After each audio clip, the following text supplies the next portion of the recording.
Alex. I use he, him pronouns. I'm a sophomore at UVM. I'm studying data science, and I'm from Burlington, Vermont. Today I'm going to show you my room in the Honors College, just so you can get an idea of what an Honors College room looks like. So let's go in. This is a suite room. So I live with one roommate and two other people in the suite. However, because this is during Corona, my roommate's gone, so I've kind of taken over a little bit of his space, and one other suite mate is here.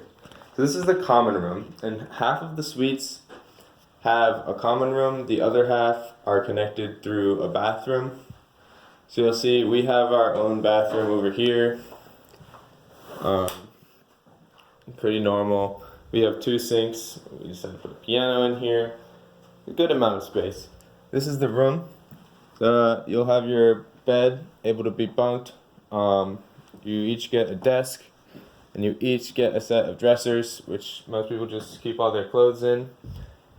And we have a pretty big window, although our view isn't the greatest. And that's about it. Honestly, the Honors College is really nice, and UVM is really nice too. You should come here.